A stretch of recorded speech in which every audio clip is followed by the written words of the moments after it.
আসলে আমি একটু 31 মাৰ্চ তাৰিখে তাৰা ইয়াত আমি অধিবাস কৰিলোঁ। তাৰ আগতে 20 মাৰ্চত আমি মণ্ডপৰ খুঁটা স্তম্ভ কৰিলোঁ, মূল স্তম্ভ কৰিলোঁ। তাৰপিছত আজি 1 তাৰিখ, আজি আমাৰ বিভিন্ন কাৰ্যসূচী অগ্নি আহৰণ, জলাহৰণ, বৃদ্ধি শ্ৰাদ্ধ ইত্যাদিসমূহ কৰিলোঁ। তাৰপিছত কৰি আহি এতিয়া আমাৰ নাম প্ৰসংগ চলি আছে।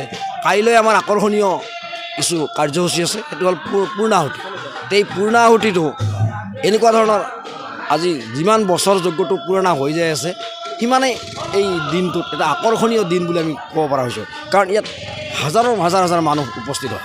এই হাজাৰ মানুহৰ ভক্তৰ মাজত শ্ৰী শ্ৰী মহাবিষ্ণুৰ যিটো পূৰ্ণাহুতি প্ৰদান কৰা হয়, সেই পূৰ্ণাহুতি প্ৰদান কৰা হয়। আৰু ইয়াত ভক্তসকলে খুব শ্ৰদ্ধা সহকাৰে এই পূৰ্ণাহুতি প্ৰদান কৰে। আৰু যজ্ঞটোৰ সময় বয়স বুলি ক'ব লাগিলে ই অন্ততঃ 60 বছৰ কম হোৱা নাই। আগতে আমাৰ সৰুকৈ আছিলে ঠাকুৰবাৰী ৰাধাকৃষ্ণ মন্দিৰত আমি হোম অৰ্থাৎ সৰুকৈ পাতিছিলোঁ। তেতিয়া ৰাইজৰ যেতিয়া বিপুল দাবীত বা ৰাইজে আমাক অনুৰোধ কৰিলে যে এই যজ্ঞখন যদি বিশ্ব শান্তিৰে হয় তেতিয়াহ'লে এইটো উলিয়াই আনিব লাগে সাৰ্বজনীনভাৱে। তেতিয়া আমি 2008 চনত বঙাইগাঁও গান্ধী মৈদান প্ৰাংগণত আমি ৰাইজৰ পৰামৰ্শ মতে ইয়াত উলিয়াই আনিলোঁ। আনি আজিলৈকে সুন্দৰ এটা মানে পোৱা গৈছে, ৰাইজৰ পোৱা গৈছে, সঁহাৰি পাইছোঁ। আৰু ৰাইজ ইয়াত অতি আনন্দিত আৰু আধ্যাত্মিকতাৰে এই যজ্ঞখিনি আমাৰ পালন কৰা হয়।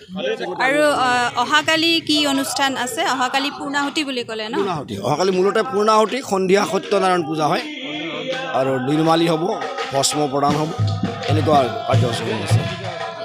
ধন্যবাদ। এয়ে হ'ব আৰু স্মৃতিগ্ৰন্থ উন্মোচনী এখন আছে আমাৰ, ইও এখন এটা আকৰ্ষণীয় অনুষ্ঠান। বহু বছৰৰ পৰা আমি স্মৃতিগ্ৰন্থ এখনি তাৰমানে উলিয়াই আহিছিলোঁ। এই স্মৃতিগ্ৰন্থখন উন্মোচন কৰা হ'ব। স্থানীয় আমাৰ সাংসদগৰাকী থাকিব, বিধায়ক। তেওঁলোকক বহুত ধন্যবাদ জনাইছোঁ। Thank U.